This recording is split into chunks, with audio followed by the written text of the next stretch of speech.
The Order of Light presents We Are the Disclosure, Episode 9. With our guest, Tyler Kiwala, as we explore the extraterrestrial phenomena. Now is the time for those with experiences to speak. We are not waiting for the disclosure. We are the disclosure. Hi, I'm right. Robert Earl White. Hi, I'm Josh Miota. With our special guest, Tyler Kiwala. How's it going, guys? And together, we are the disclosure. Let's get the show on the road. Today, we have a very special guest, Tyler, from the podcast Journey to Truth. Tyler is an experiencer, a disclosure advocate, and also a UFO researcher.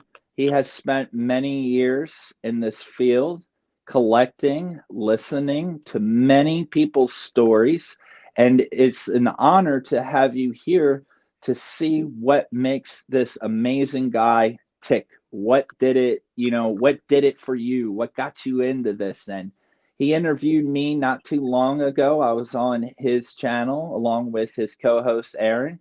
And I just wanted to ask him, but we were talking about my experience, and I knew that this guy had to have something going on. So, Tyler, welcome. Pleasure to have you here. It's a pleasure to be here. I'm excited to get a chance to tell my story because I'm always on the other end of the interview. And, you know, some of the audience, some of our listeners has heard me talk about some of the stuff. And I did finally get to present at a conference over the summer at East City Ranch, where I told my whole story for the first time, start to finish. And I felt like it was something that I needed to do. You know how you just have, like, I just needed to do that. Whatever was there, whatever part of my story needed to be heard, I feel like it reached the right people there. And I think that's the biggest part about sharing this stuff. You know, it's not like we don't just do this for fun. There's so many people out there that can relate to things that we've all experienced. And you might have one piece of the puzzle just for one individual out there. You never know. And it's a beautiful thing to be able to share. Even the times right now, like 10 years ago, we didn't have all these channels where everyone was sharing their experiences, you know, so it's a beautiful thing what you're doing. Absolutely. And where are you from, Tyler? St. Louis, Missouri. And is this where a lot of your experiences happen? Yeah, a lot of them, not all of them, but yeah, Wow. a lot of them. And Awesome. yes, so you were just saying a great point. You know, a lot of us now, there's a lot of different channels and pages and way to connect to others. But when you've been experiencing this phenomena for a while, it wasn't like that years ago. And it was very isolated and it was really hard. And you knew better not to talk about these things. Otherwise, you would be made fun of. So, Tyler, when and where did this all start for you? What was the thing that kind of, opened your mind to the possibility of there being something else out there? That was always an inner knowing, like from the get-go. You know, my imaginary friend was a little gray alien with a top hat, imaginary friend, you know, that I would always draw. I always believed in ETs, Bigfoot, Sasquatch, you know, but it always stayed at just a belief. You know, your life distracts you and you go on and, you know, you basically join the matrix. You sign up for it when you go to school and, you know, you're indoctrinated, all that bullshit. But it always piqued my curiosity. Anytime there was a show about aliens or Bigfoot or any conspiracy theory, like I was glued to the screen, but it would end there. Then I would just go back to my life, you know. But somehow I always knew I was watching the shows. I was like, yes, I know there's more to this. Mm-hmm. When I was 24, my mother passed away. And Sorry to hear that. Yeah, it's okay. It's a transition. You know, I have a closer relationship with her now than I probably did when she was alive. You know, and she has proved that she's still around in a number of ways and on a number of occasions. So, it's definitely been an experience alone in itself. But that also triggered something within me, like a light switch. I started having experiences after that. They actually started off negative, to where I was 20. I think it was right after she passed away. I had a situation where I levitated out of my bed. And it sounds crazy, but I had no reference point for any of this stuff at the time. I kind of believed in it, but I didn't know any of the terminology, or I wasn't familiar with other experiences and stuff like that. I guess I'll just tell that story first. But I was, he had just passed away, and it was just a weeknight. I was laying in bed. I was living with 2 other roommates at the time. It wasn't my house. I was just renting a room, and the TV we didn't have cable, so I would always fall asleep every night to a Seinfeld DVD because that's all I had. So I was watching. I would watch Seinfeld till I fell asleep, and one night I was laying there and I was like fighting going to sleep because I was like so into the episode. It was funny or whatever. And I'm just laying there laughing, and my TV remote starts floating. Like literally, I'm watching my TV remote start to float out of my bed, and I didn't even know what to do or say. You're trying to tell yourself, is this real? What's going on? Am I dreaming? I'm like, no, I'm awake. So, and then it's getting higher and higher. I'm like, oh, well, I better grab that. So I reached up to grab it, and I start coming out of my bed. Like I literally start floating out of my bed. And at this moment, I still don't know what's going on. Everything's running through my head. I'm like, is this an out of body experience? Because I had heard of that before, but I didn't know much about it.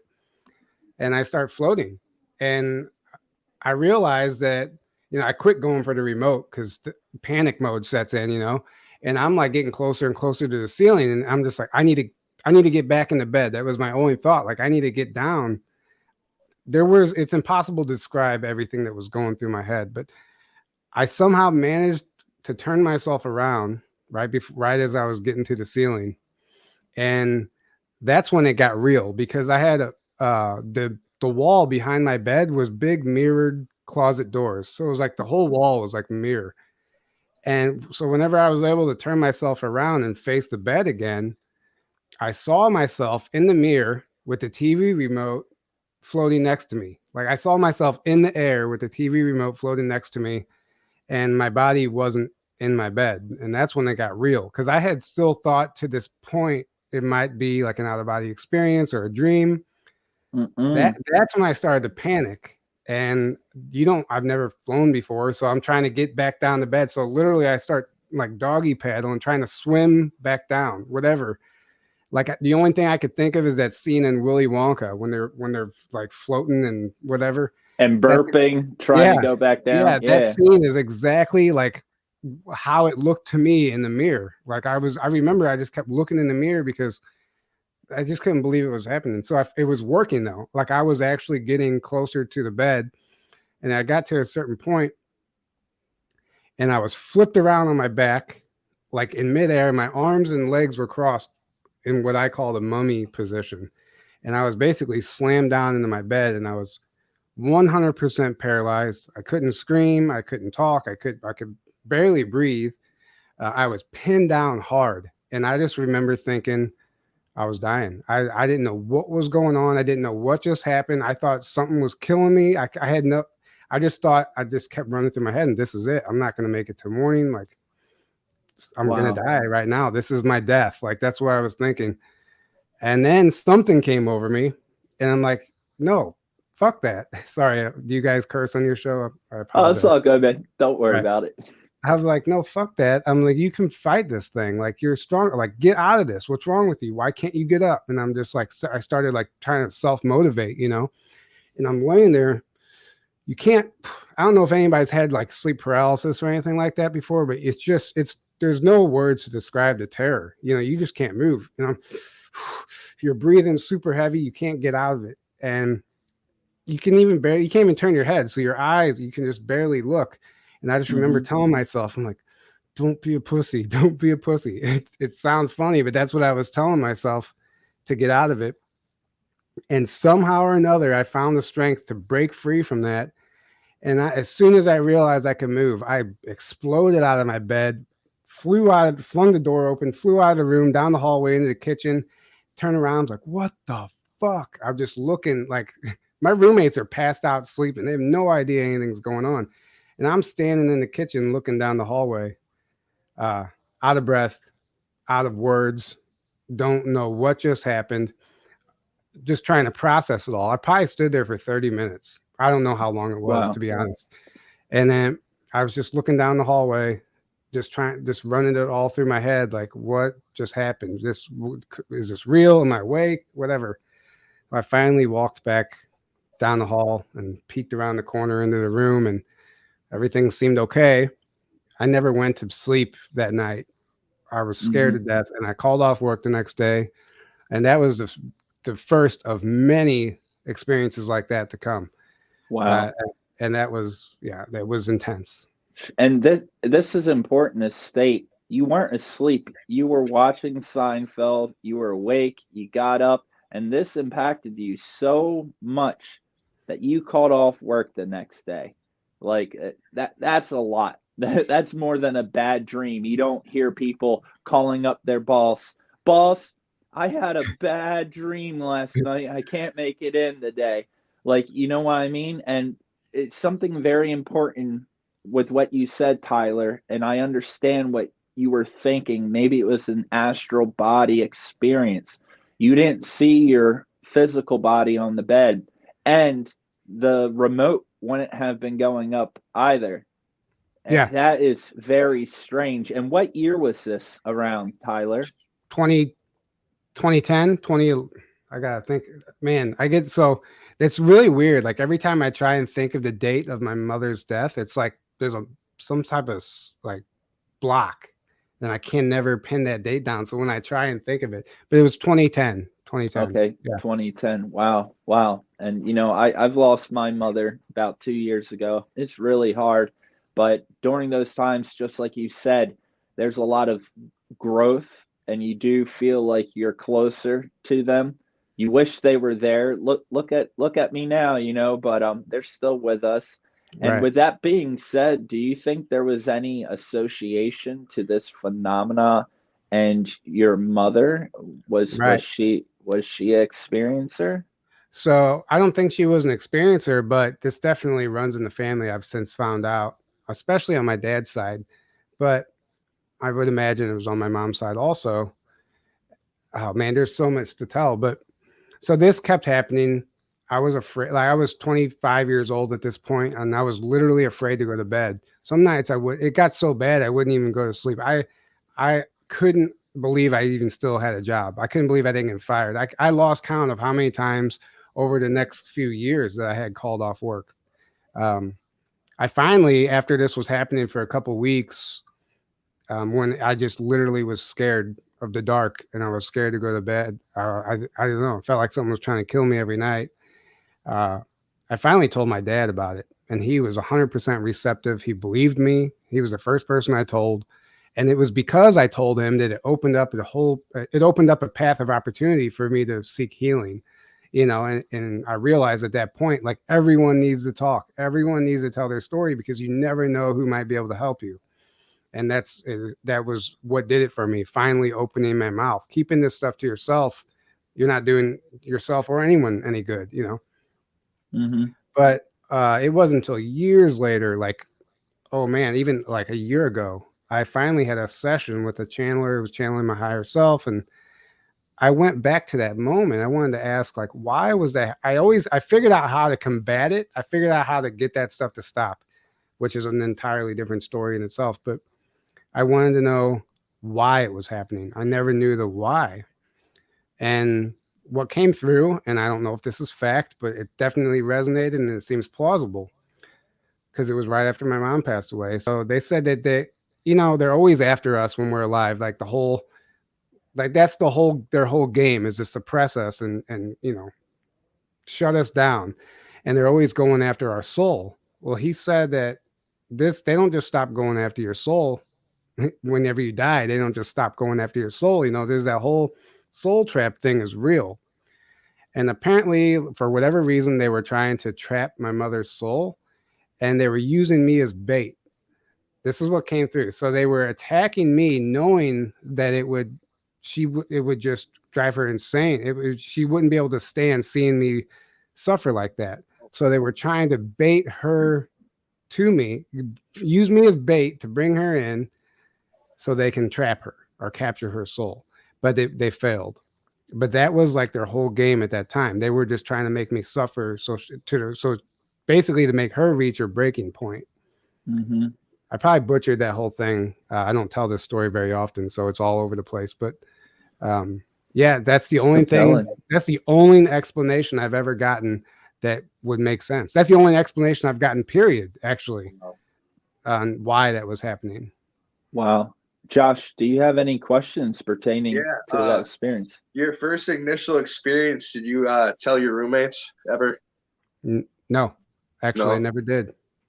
Really? I don't think I ever have. No, dude. I mean, you know, like I came from like a party life. Like I was in a coma. I was a sleeper. You know, besides being interested in this stuff, like I was in the Matrix, and my friends were too, and a lot of them didn't believe in any of this stuff. So I knew I couldn't tell them. I had no interest in telling them. It's embarrassing, really. Now I don't care, but back then I was so young, and I cared very much about what people thought of me back then, and I was like, no, I'm not telling anybody. You know, mm-hmm. They're gonna think I'm nuts. I think we were all like that when we were younger. Yeah. And then what you were saying about, you know, the explanation you had of they were basically torturing you, messing with you to grab your mother's soul's attention. And that kind of goes along the lines of the terminology that has been used known as soul scalping, Mm-hmm. you know, and it's very well known and it does happen. And that makes sense. From what you're describing, a lot of people out there, they would probably be able to imagine like a paranormal movie. That exact scene has happened. I think of Friday the Nightmare on Elm Street with Freddy Krueger, when the girl in the dream state, you just see her getting ripped up the wall and floating like that. Right. You know, it's more of like a paranormal thing for most, but you know, at the same time, you know, the paranormal realms bleed into the extraterrestrial ones, and 100%. you have reason to believe that this wasn't a paranormal incident, that this was an extraterrestrial connection of some sort. And that must have came from having other experiences afterwards, right? Yeah. Now in hindsight, I think it was all reptilian or grays on some level. I've had, I mean, I could literally write a book. I actually started writing a book years ago when all this was happening, and I stopped. I just dug it up a few days ago and started reading it. I was like, man, I should complete this. I feel like there's stuff that people need to hear, but yeah, it got so intense. It got so crazy that I was becoming crazy. Like I was remembering everything. I was having experiences every night. Like things were just going. It was wild. I didn't have any reference point for any of it. I didn't know what was going on. It was nightly. I mean, I'll get into some of those experiences also, but it wasn't. It wasn't until later that I understood what was going on. But eventually, all those experiences just stopped. Like overnight, one night, I was just like, "Wow, nothing happened," and nothing happened the next night, and you almost have withdrawals from it. It's weird. Like you're so used. And real quick, out of all the other experiences, did you have any other experiences where you were levitated like this, or was this that one time and one time only? No, there's been a few of them where I was levitated. Yeah. Again, the same situation. Not like that. One time, it all sounds wild. It all sounds totally unbelievable. And every time I say it out loud, I'm like, man, people must think I'm insane. But there was another time where I was laying on my recliner in the house that I'm in now, in the basement, the recliner right outside my room. And I was laying there, and I heard what sounded like somebody going through my change. I had a little box of change that I keep on my dresser. It literally sounded like someone was digging through my change, and I'm looking over and I don't see anything, but I could hear the change moving, and I had a clear line of sight. And I so I got up and I walked in to like investigate what I was hearing. I just was gonna look at the change, see if anybody was messing with it. And at that moment, like my arms and legs were like, I was like tractor beamed, and I was like basically levitated, and I was carried back to my recliner and pinned back down and put in that paralysis state again.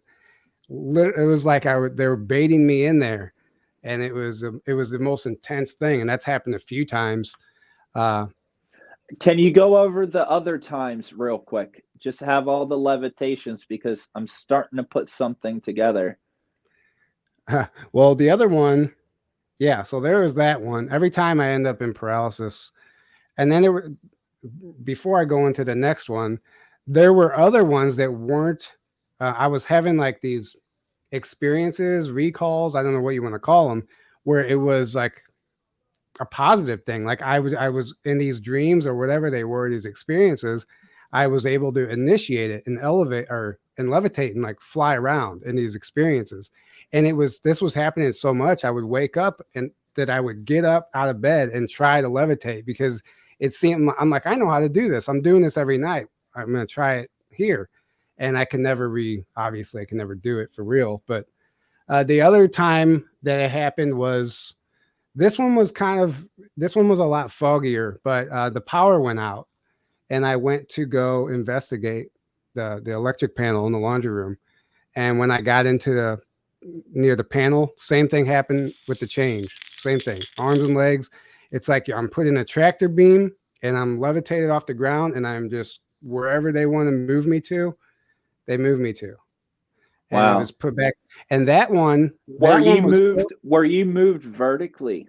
Vertically, or yeah, like imagine straight up. Yeah, straight up. Yeah.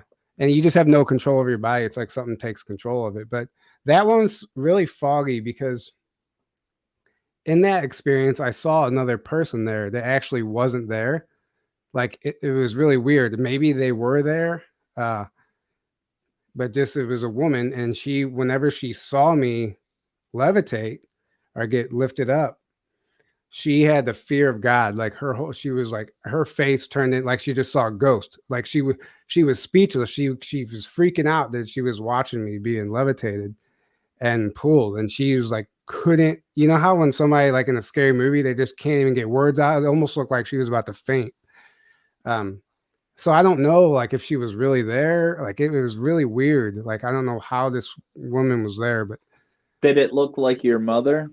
No, it wasn't my mother. No. Okay, good. But something interesting, Tyler and Josh, I want to get your input on it. The first time, it was the remote, and these are physical happening. You're awake, you're not sleeping, you're awake. Right. The remote goes up, and then you go up. The second time, the rattling of the change, you get up, you go look, and then it happens. The third time, the power goes out, the rattling of the change. Now, change, nickels, dimes have some magnetic properties. Right. Could this be some sort of magnetic interference that is causing the electrical blackout for the change to move? A remote is electronical device. Is there some sort of I've never thought about that. I've never thought about that. Yeah. But that's the common thing. That's why I wanted to hear them all, because those little details kind of stack up, and it really seems like some sort of electromagnetic interference, that they're using some sort of technology or something to do this to you. What do you think, Josh? Do you have any questions? Possible. I mean, technically, there's even iron in us. Yeah. Right. I have iron-rich blood, maybe. So if they're using a technology that can make nickels rattle, maybe they can use that to lift us up and rattle. Right. I mean, it literally just reminds me of like a typical UFO abduction, when the person you see in a movie when they just like totally get sucked into a tractor beam. Yeah, that's what it felt like. Man, I've never really, I don't even know if I've told all those publicly before. And no one's ever really asked me about any other experiences like that. But It's important, man. This is how we yeah. put together. If you didn't tell all of Tyler, those, no one would are ask they about still the nickels. happening? What? Is it still happening?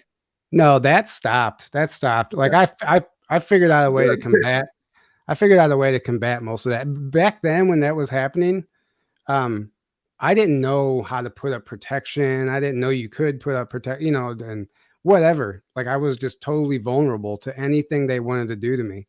So as soon as I started learning about all this stuff, you realize, oh, I can do something about this. And then that led to a lot more positive experiences I've had with ETs. I had an inner earth woman phase into my basement. I mean, it's been pretty wild.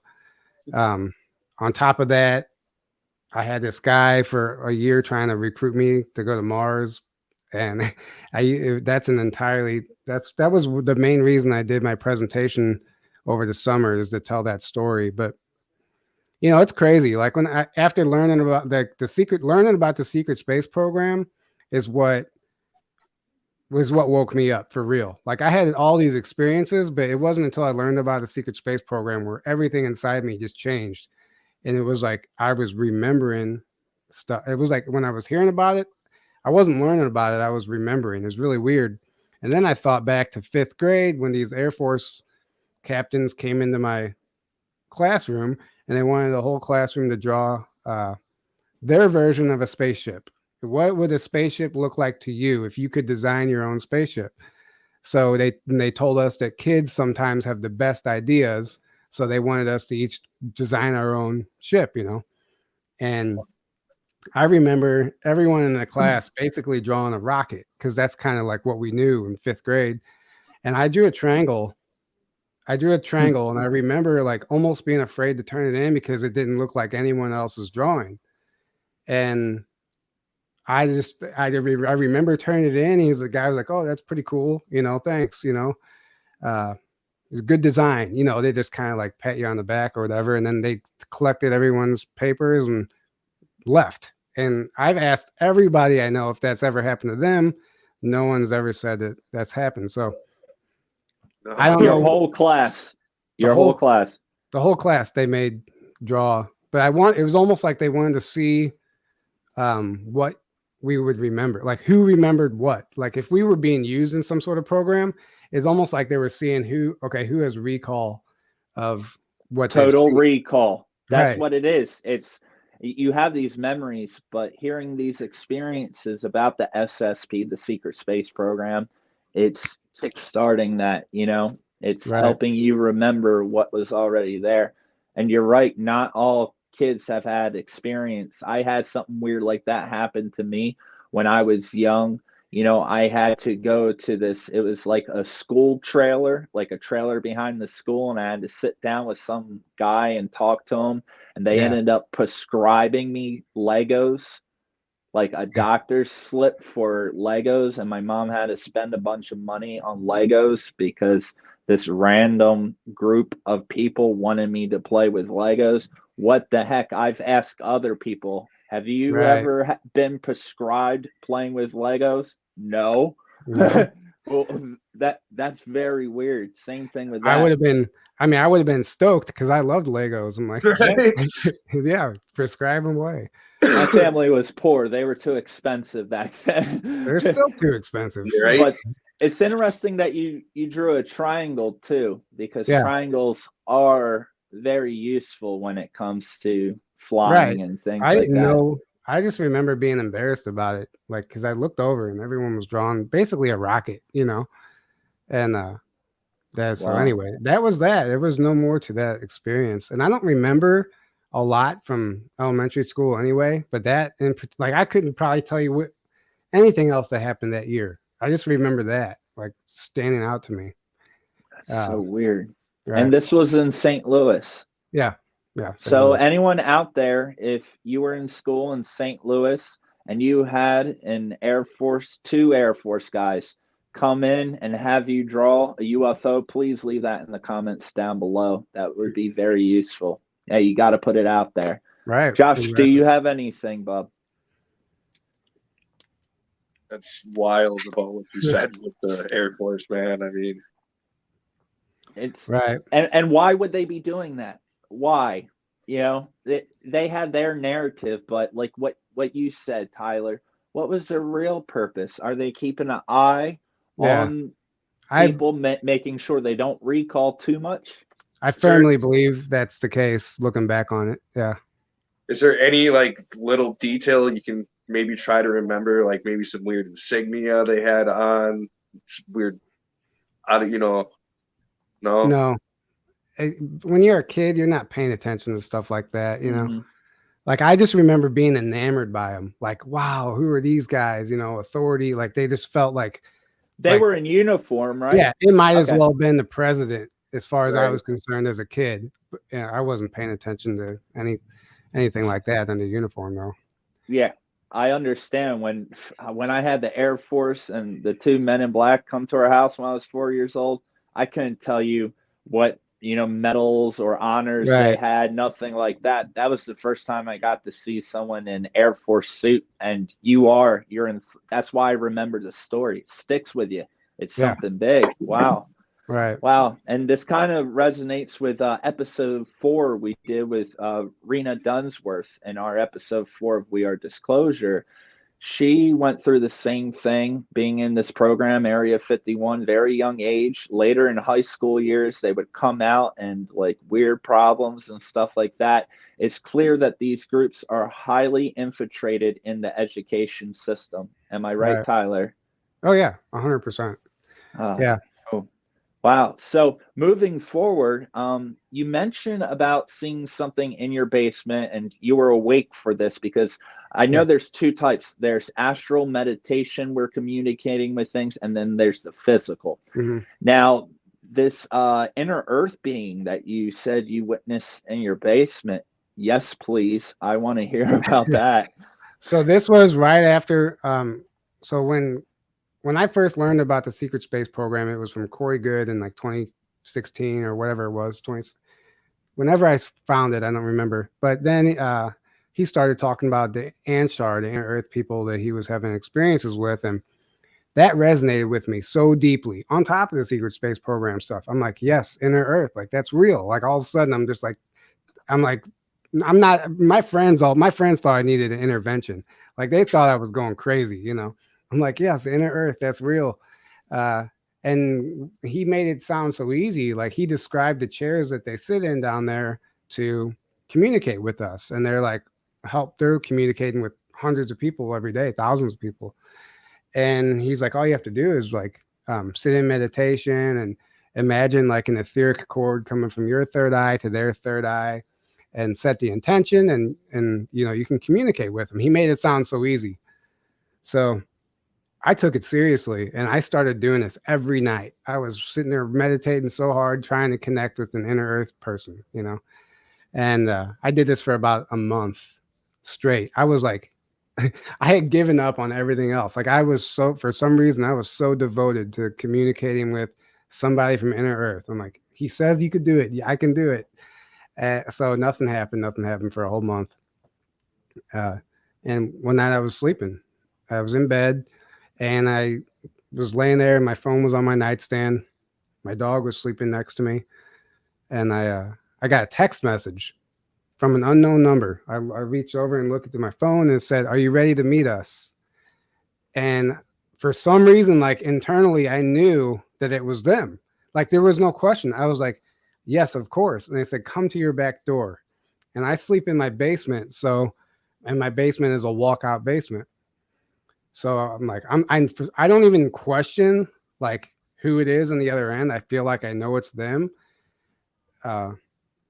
And the entire energy was real weird in the room anyway. So I got up and I walked out to the back door, opened the door, and I'm looking out in the yard and nothing. I don't see anything. And then I'm standing there, I'm looking up, I'm looking around, and I'm just thinking to myself, man, somebody's fucking with me. It's one of my friends. It's not somebody. It's one of my friends is messing with me or something. Trolling you. Yeah. Right. So I literally wrote it off, and I turn around to close the door and go back to bed. As soon as I turned around, I literally saw this tall blonde woman phasing into my basement. Like she never even fully phased in, just her upper half. And when I turned around, not only I wasn't scared of her, but it scared the shit out of me because you're not expecting to see something stand there in the middle of the night.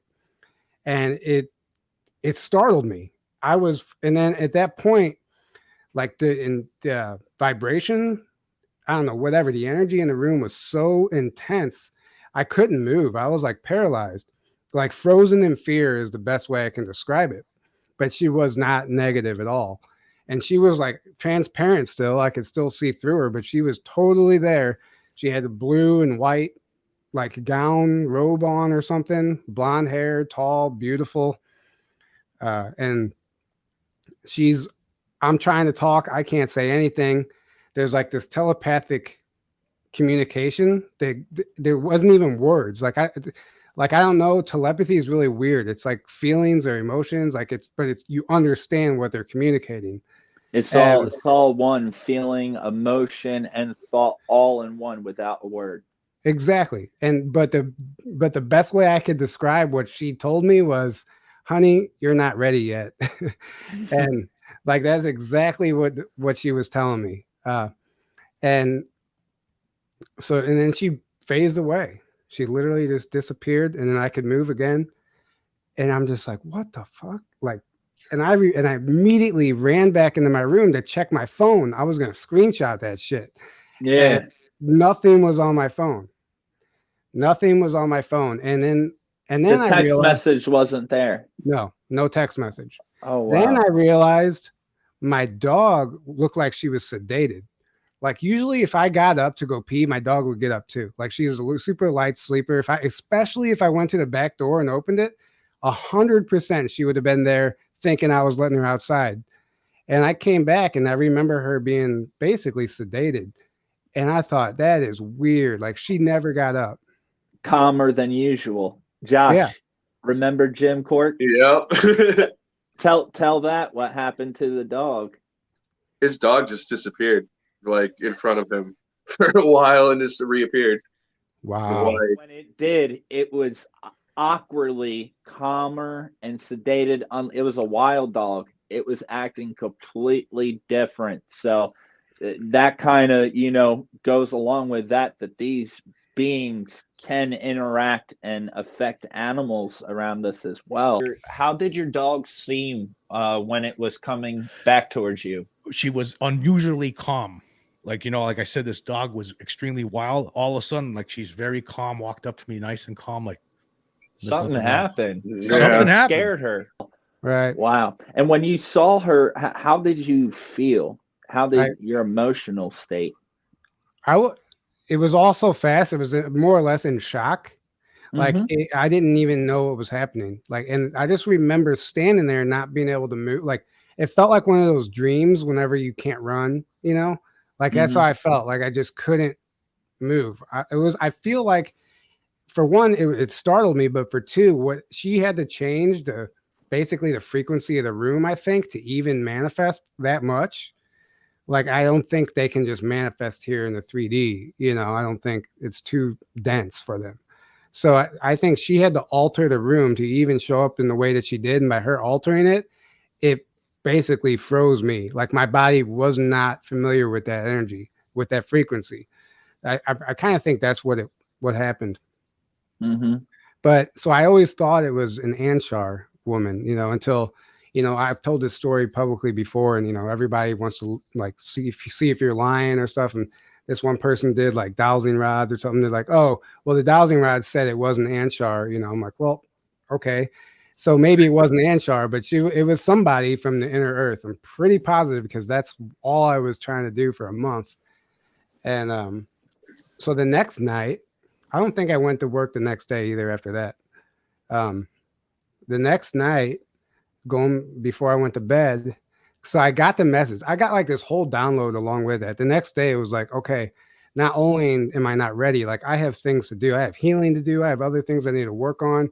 Like basically the download I got was communicating with us is absolutely the least important thing you need to be doing right now. You have things to be doing here right now. Like you have things to heal and traumas and whatever else I was going through. I had life here. Like, and by putting all my focus on trying to communicate with her, I was neglecting my mission here.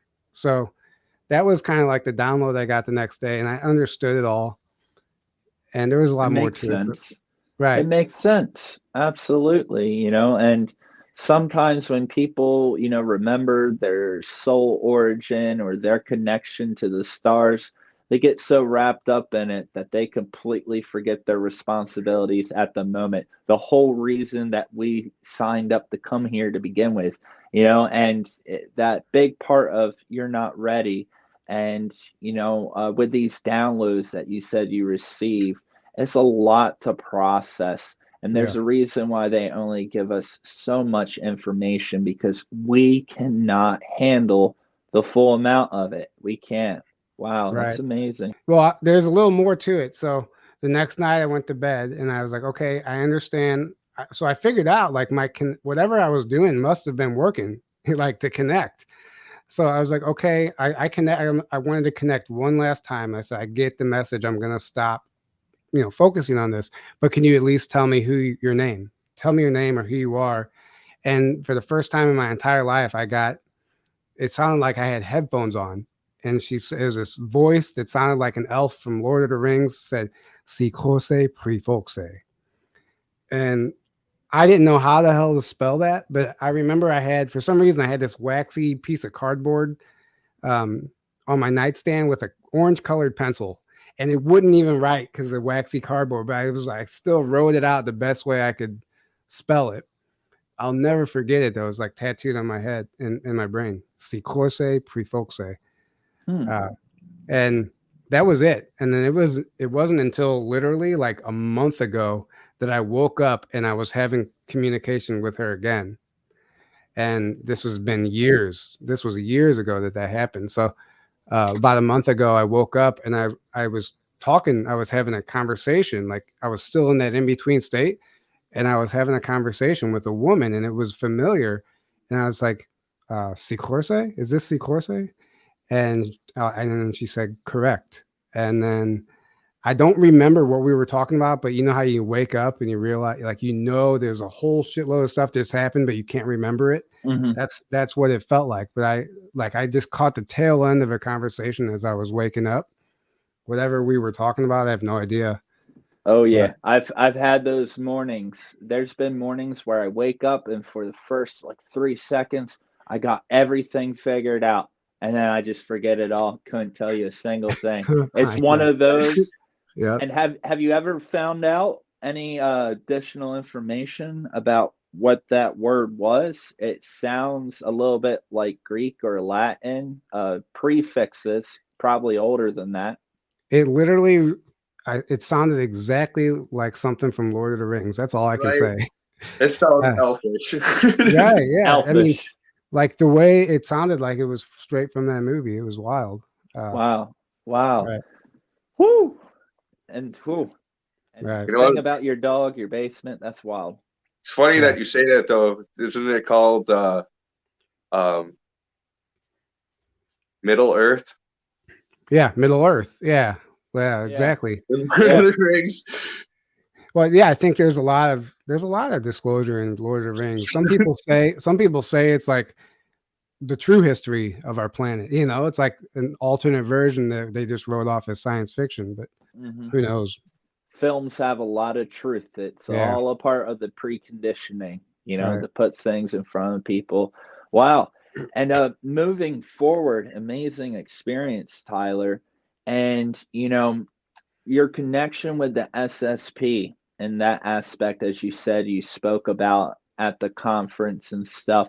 But could you give us a little rundown of what you've recalled or remember of your time being in the secret space program?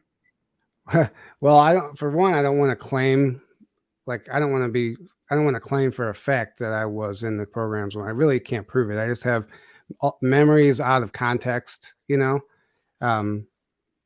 can call them recall experiences, whatever. And they're all sporadic. Like there's no baseline for it. I'm starting to put more and more together.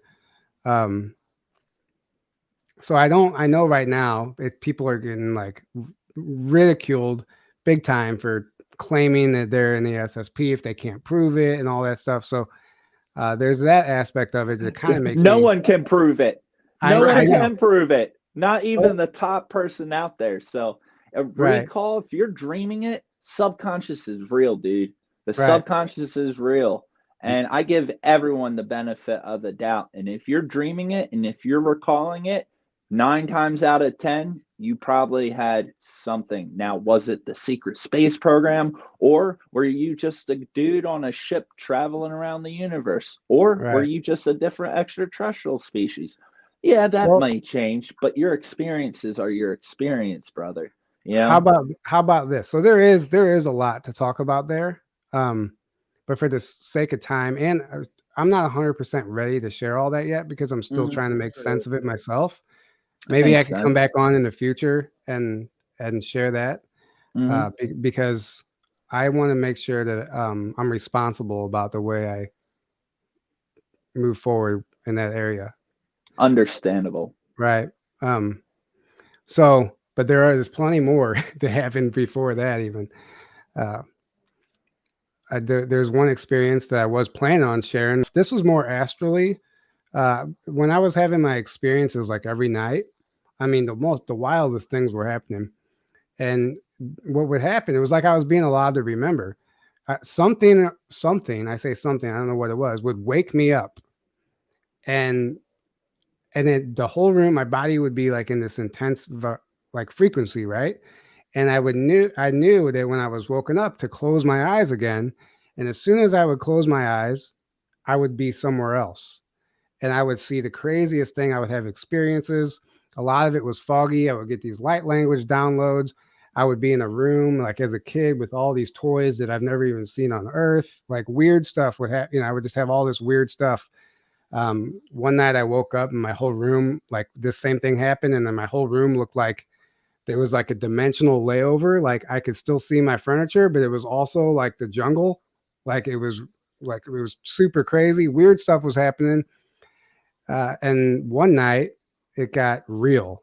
So the same thing happened. I woke up. I woke up. This time I saw something. I literally saw like a gray ET head, like a hologram, looked like something from a movie above my bed, like staring at me. And it literally said, "Close your eyes," telepathically. And I knew the feeling. I didn't even question it. It was like in this like it's this weird feeling energy anyway. So I closed my eyes and immediately I was laying on a table on a ship, just like you see in like the movies and the typical abduction stories. And I'm laying there. So, but the thing that makes it real is I get woken up. It's not a dream state. Like I wake up and I see this thing. He's like, "Close your eyes." Close my eyes. I'm laying on this table. There's 3 little grays on each side of me. None of this felt negative, by the way. And they're doing this little, I could see their 3 fingers, super bright light. Like I couldn't even describe the room because it was so bright. Um, Wow. and Wow. there was 3 fingers. I could see their fingers, and they were just scanning my body. And I'm going, oh my! I'm excited actually. I'm like, this is the experience I've been waiting for. Like I always wanted to be on a craft. I always hear about this stuff, and it's actually happening to me. At least in a sense. And so I'm like, who are you guys? What are you doing to me? Where am I at? Well, I'm just a million questions and just radio silence. They're clearly busy working on me, like scanning me. And the vibration was so intense. Like it was so intense. I was going to pee myself in my bed. Like my body couldn't, I was like, guys, I have to pee. Like you have to let me pee or I'm going to pee my pants. And the connection was broken. And I got out of bed and went to the bathroom. But the whole time I felt like something was connected to the top of my head. It was super tingly. Like the whole top of my head was just tingly, like literally felt like I was connected. I went pee and I came back again, noticed my dog sedated, like just super heavy breathing, totally knocked out. I laid back down, not expecting anything to happen.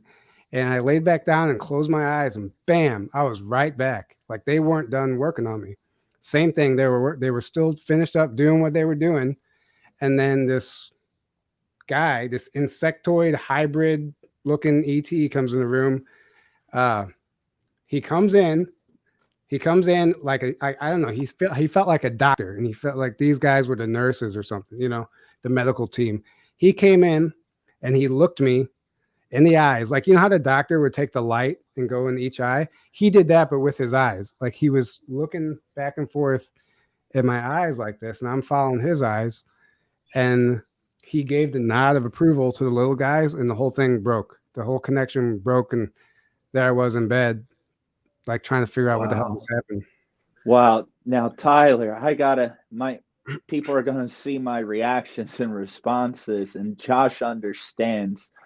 We just did Brett Larson for episode 7 of We Are the Disclosure. His experience, this table, it was 2 grays instead of 3, but this white light, quote unquote, so bright that I couldn't even make out the size of the room to see what was going on. I only could make out these little grays. And then he also had an experience with a mantis-like being and these hybrid children with the mantis, his children, these albino, like whiter, they looked humanoid and stuff like that. But Tyler, your story is completely resonating with that. Looked like I was on some sort of metal table in this kind of, I don't know, like it was hard to see the surrounding room because there's like a light right on you. But then I just remember seeing 2 what people would describe as grays at the end of the table. And wow, that must have been a lot. And you said you weren't afraid though. No, right? not at all. And I found out later why, because after that happened, I actually had a Reiki session already scheduled with this healer I was seeing at the time. And she did a session. She's like, it was really weird. She's like, I got a vision of you. I was up on a ship with you. You were on a table and they had you pinned down with these orange bars and there was these little aliens working on you. And I'm like, there's no way she's telling me this. I never told her what happened to me like 2 nights before that. And she's like, I knew we were in space because I could see out the window and I saw space. Like it was almost like she kind of remote viewed the situation during the session. Mm-hmm. And I'm like, holy cow. And I'm like, that's just wild. So then years later, the same channeling I had with Ivan Teller, where I got the information about me being used as bait for my mother. I asked about that situation also. I was like, what happened that night? Like, why was I allowed to remember all that? Like, what went on that night? And he said, basically, something happened to me in the astral where my soul almost didn't return to my body. Like, I almost could have died in my sleep that night. And he said they were doing like a version of emergency surgery. Whatever it was, there was no time to blank slate. It was like literally emergency surgery. And they were just keeping me alive. Like something happened in the astral where my soul almost didn't return to my body. Don't know if that's what happened, but that's the only explanation I've gotten. And I did have another lady tell me when I asked her about it. She said, oh, they were working on your spine. They were infusing crystals into your spine. And I don't know if that really resonated with me or not. Maybe they were, but she said that they're doing this to everybody, like because we're going from carbon-based to crystalline beings. So they're putting like these energetic crystals into our spine slowly so we can adapt to the ascension energies. So there's 2 possible reasons why that happened, or maybe they were doing both at the same time. All I know is it was intense. Did you get to see any of the tools they were holding or the machinery?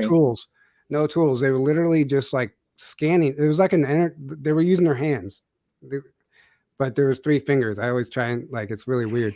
And they were just like scanning me. It was just up and down. Like it was just like they were clearly working, but I couldn't tell what they were doing. Wow. And you didn't feel anything? No feeling? No, I remember laying there just like it didn't hurt. It felt good. I was coherent enough to be able to ask questions and be excited about where I was. Mm-hmm. It wasn't like some torturous experiment. Every time as soon as I say grays, everyone immediately jumps to like, this is a negative experience, but I can't stress enough that it wasn't. Mm-hmm. So they were obviously saving you in some sort of way, helping you. Right. You didn't feel, if it was something bad, you would have felt bad. If it was Right. pain, And for the record, they weren't the typical like scary grays. I'm just using a gray to describe them because that's what we're familiar with. Like they were very unique. They had smaller heads actually. Like their heads weren't as large as you would expect. Mm-hmm. I do remember that. And they were short, totally silent, everything else pretty much looked the same. The little slit mouth, everything was typical, but it wasn't a giant head. They were they were really skinny, obviously. Absolutely. And there are hundreds, if not more, different species of grays out there, and a lot of different beings work with grays. Not all mantis beings are negative by any means, but some are. It depends on who they're working for at the end of the day. Yeah, Sure. That's what it comes. We all got a boss. Honestly, most we've heard about the mantis beings have been positive. I feel like. Yeah, I feel like I have a connection with the mantids, but this insectoid that walked in, it was a hybrid. It didn't look like any one insect or anyone. It was definitely humanoid for sure. But it looked like a mixture between an ant, a praying mantis, a spider, whatever. Like it was total hybrid feel. Like I've tried to find images online that match what I saw, and there's some that are close, but nothing's been exact. You can't. I just had that problem with Brett's interview, episode 7, with Brett Larson, trying to describe his hybrid children. Clearly said it was insectoid. You can tell they're insect, but really hard to describe because they are so humanoid. Wow. Yeah. That's amazing. Wow. And did you have any sense of smell, Tyler, through this? No. Sense of smell. People ask me that all the time. Do you ever smell anything in your experiences? For whatever reason, I don't. Warmth or cold? Warm, hot, or cold? Oh, it was definitely warmth. I mean, okay, you felt whatever. That. Yeah, remember my body. It literally feels like there's an electric current running through my body when this happens, and it's vibrating. Like it's literally vibrating to where like I had to get up and pee. Like it was that real, and that was the craziest part to me, that I came back to bed and then was right back into it again. That was, because it wasn't like you would wake up and like, did that just happen?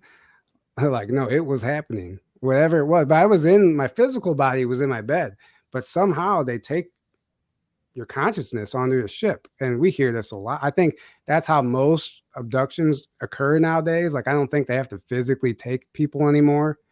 I think they can just like use I don't know if it's just your soul or your consciousness or whatever, but they essentially take that, not your physical body. Wow. That's incredible. And with all of this, Tyler, what has been your biggest takeaway from your phenomena and your experiences?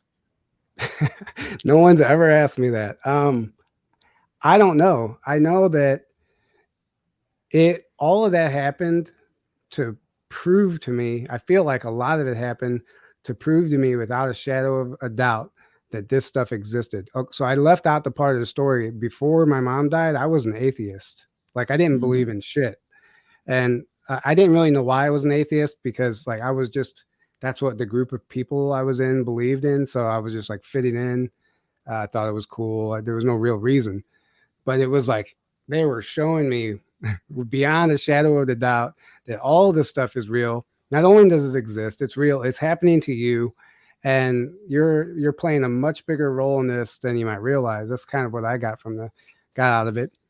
And I told you at one point everything stopped, and I also asked about that in that channeling in my higher self, and he said that something happened along the line where, so I was remembering way more than I should have been.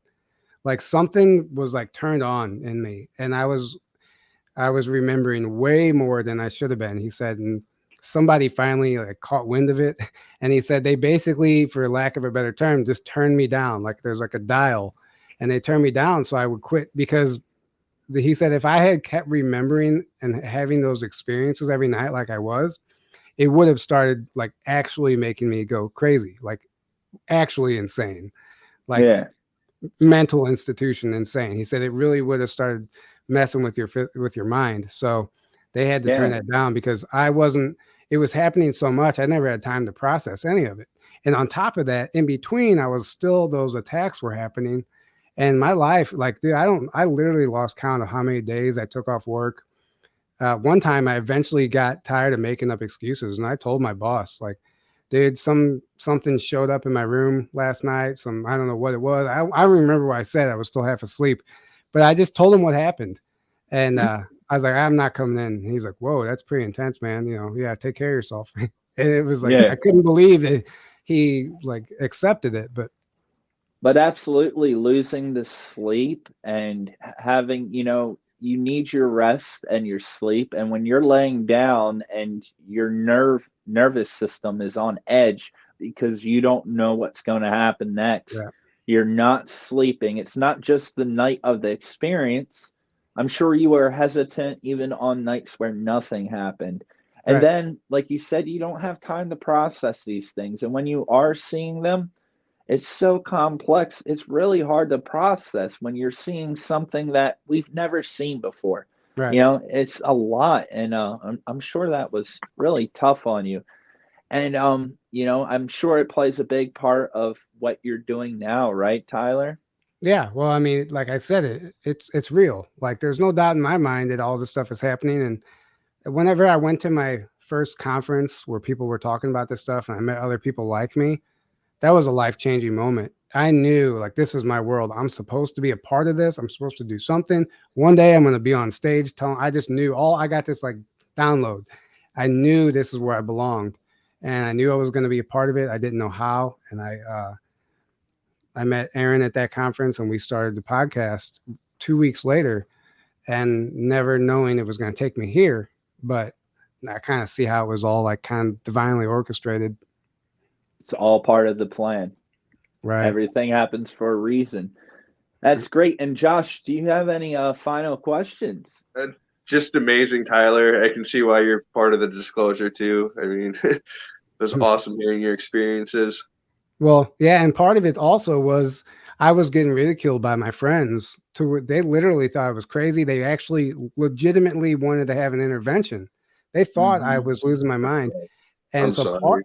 part of the reason of even doing this was also like back then a motivating factor was like to prove them like this stuff it's not just me, like other people, and I don't know why. Part of me just wanted to like prove them wrong, but now I could care less what anyone thinks. I realize it doesn't matter at all, but that was a motivating factor. Like that was part of the reason I started writing my book too. I was like, no, like I'm going to show these people like I'm not crazy. That's all I wanted to do. I didn't want them to think I was crazy.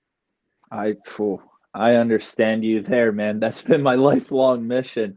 And Yeah. I've had it really sucks, Tyler, to have people so close to you, people you love, respect, known for years. And when they reject this, oh man, it hits harder than the experience. It's worse than the experience. Am I right? Absolutely. I've been in tears over it before, but through all that comes incredible growth, so I don't Yes, regret anything. I realize it all happens exactly how it's supposed to. So exactly. The suffering you went through led to the same reason you have compassion for others. That's why we are compassionate, because we've suffered ourselves. Absolutely. That's amazing. And Tyler, can you tell us about what you've been up to lately, different things you're doing, and talk about your YouTube and podcasts and any events you got coming up, buddy? Sure. Yeah, the podcast is just like a well-oiled machine now. The universe kind of took the wheel on that one. Like we just got to keep it. What do you call it? Whatever, I can't think of the term I'm looking for. But anyway, it's a well-oiled machine now. So we're just kind of rolling with that. It's working itself out, and it's very easy. It's effortless. So I know that's we're on the right path there. We have some amazing guests coming up, and we have a conference coming up in May 2nd through the 5th, a themed secret space conference.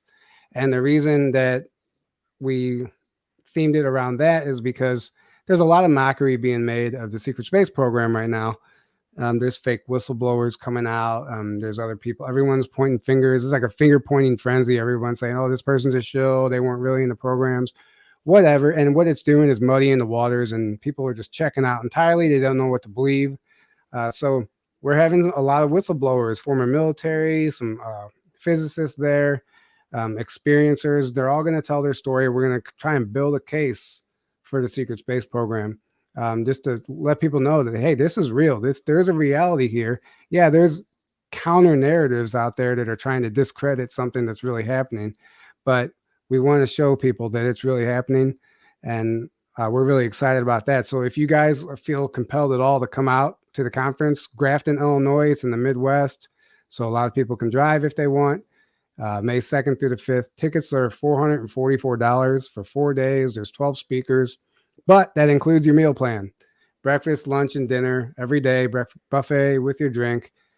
So the ticket basically covers 4 days worth of meals, plus a little for the conference. But and there's a live stream tickets available. If you can't make it, it will be live streamed for anyone who wants to grab a live stream ticket. Secretspaceconference.info is the website. You could find everything on there. I tried to put as many details as possible on the website. But if you have any questions, the contact information is on there also. That's awesome. And that's great what you're doing there, trying to build a case on it. You get enough enough people coming together to talk about this, that, drives for change, to take place. And that's amazing. And it will be available online. So if people can't make it out to Illinois, they can watch it online. So everyone, that information's down in the description. Go check it out, click on it. And if you're not able to go out there, which I suggest you go out, everything's better in person. But if you're not able to, definitely check it out online. It'll be worth it. I saw some really interesting people that are going to be there. I was looking over the roster.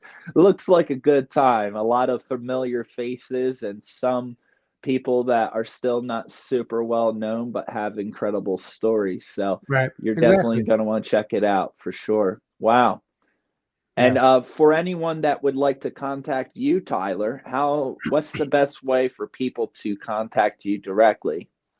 Just journeytotruthpodcast@gmail.com. Perfect. We have a website, journeytotruthpodcast.com, where our contact information is on there also. And the contact information is under all of our YouTube and Rumble videos in the description below there. Primarily, you can find our podcast on YouTube, Rumble, iTunes, Spotify wiped us out, whatever. But there's like 15 audio platforms that we're on. A lot of them I never even heard of, but we're out there. If you just search us, you can find us. That's awesome. Yes. So everyone go down in that description, and while you're at it, checking out their stuff, make sure to check out our links, Josh and I's emails, contact pages, the merch store, our Spotify podcast, blah, blah, blah. But firstly, go to his stuff first, then come back and check out all of our stuff. That's what we're doing. So I appreciate it, Tyler. Amazing story, man. Mind is still processing your levitation experiences. It's a lot to process, and a lot of little things that I'm just pondering about. And I'm like, oh boy, I hope I never have to go through that one. But it's absolutely phenomenal story. Thank you for being brave enough to come forward. You do so much for the disclosure community. You've interviewed so many people, giving their voice a platform to connect with others. And I hope that your story will continue to connect and resonate with others. And you're doing a great thing, brother. We need you in disclosure. We are the disclosure, all of us. It's been a great time. Thanks again, buddy. Thank you. There's so much more too. Like it's intense. Like like being an experiencer, it's like a blessing and a curse, but I wouldn't trade it for anything. Exactly. Yeah. All right. So have a good night, everyone. And Josh and I will see you next time. See you all later. Bye-bye. We are the disclosure. There we go. Thank you so much for watching. Please make sure to set a reminder for up-and-coming videos. If you have had an experience, please email us at orderoflight777@gmail.com or wearethedisclosure88@gmail.com. If you would like to contact our special guests, information can be found in the description. Make sure to check out the We Are the Disclosure podcast radio on Anchor FM. For additional information, socials, and online store, go to the Direct Me link in the description. Whistleblowers, experiencers, and contactees of all backgrounds, now is the time to come forward. Please subscribe, share, and give the video a big thumbs up. We are not waiting for the disclosure. We are the disclosure. See you next time.